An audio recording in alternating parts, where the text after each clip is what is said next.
The diamond came from India's alluvial mines thousands of years ago, sifted from the sand.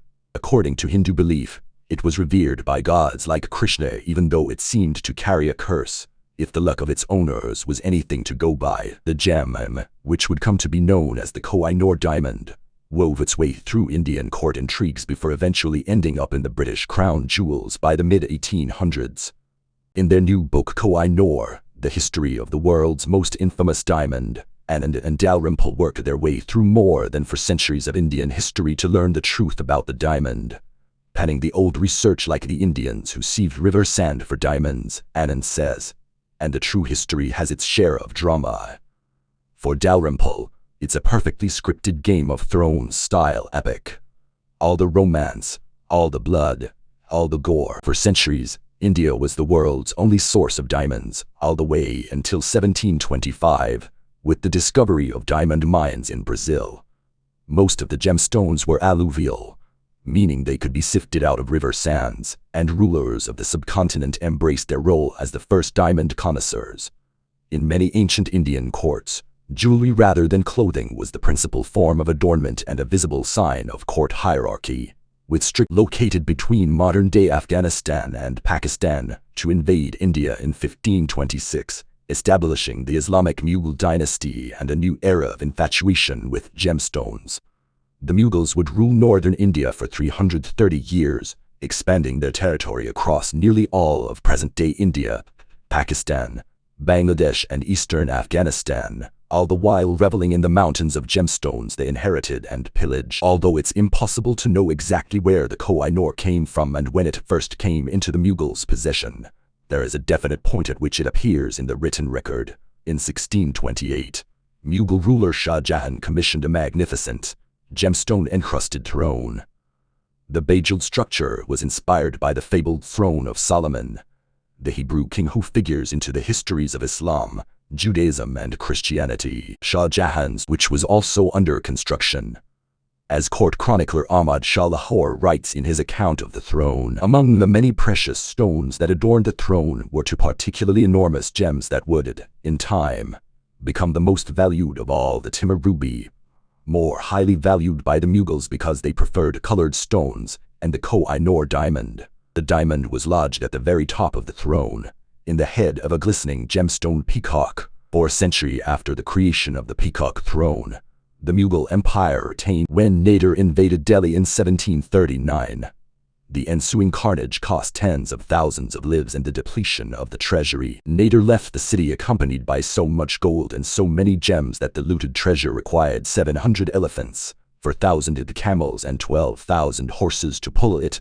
And you thought all that fanfare in Aladdin was Disney-ized embellishment. Nader took the president at the turn of the 19th century. The British East India Company expanded its territorial control from coastal cities to the interior of the India subcontinent. As Dalrymple and Anand write of the British campaigns, they would ultimately annex more territory than all of Napoleon's conquests in Europe had it. In addition to claiming more natural resources and trading posts, the British also had their eye on a piece of priceless treasure, the Koh-i-Noor.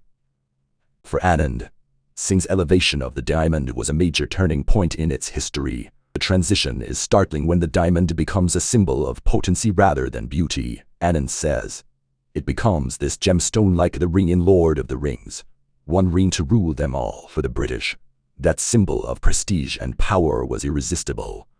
If they could have listed, but the colonists were first forced to wait out a chaotic period of changing rulers. After Ranjit Singh's death in 1839, the Punjabi throne passed between 4 different rulers over 4 years. At the end of the given its disappointing reception, Prince Albert, Queen Victoria's husband, had the stone recoated and polished, a process that reduced its size by half but made the light refract more brilliantly from its surface. While Victoria wore the diamond as a brooch, it eventually became part of the crown jewels, first in the crown of Queen Alexandra, the wife of Edward V, Victoria's oldest son, and then in the crown of Queen Mary, the wife of George V. What makes a diamond loot still shrouded in myth and mystery, including a rumor that the diamond is cursed? One thing is clear when it comes to the Koh-i-Noor: it sparks plenty of controversy. If you ask anybody what should have happened to Jewish art stolen by the Nazis, Everyone would say, of course, they've got to be given back to their owners, Dalrymple says. And yet we've come to not say the same thing about Indian loot taken hundreds of years earlier, also at the point of a gun. What is the moral distinction? According to Richard Curran, Smithsonian's first distinguished scholar and ambassador at large, as well as the author of Hope Diamond, the legendary history of a cursed gem, part of the reason these gemstones came to be perceived as cursed is because of how they were gained. When the powerful take things from the less powerful, the powerless don't have much to do except curse the powerful, Curran says. Like the Koh-i-Noor, the Hope Diamond came from India and was displayed, and while Curran says uncovering the line of ownership of a gemstone like a Koh-i-Noor is best practice when it comes to history, it doesn't necessarily lead to a legal obligation, though other scholars and lawyers disagree. He and Dalrymple both point out that the rulers who once owned these gemstones headed nations that no longer exist. That's one of the biggest differences between objects taken during colonial conquest but returning pillage, art and treasure from World War I, as complicated as that can be, is still far less complex than unraveling colonial history. You're dealing with countries that existed when the object was acquired, but they may not exist now, and countries who we had trade agreements with that may have different export laws now. Milish says, provenance is very complex and people aren't used to processing a chain of ownership.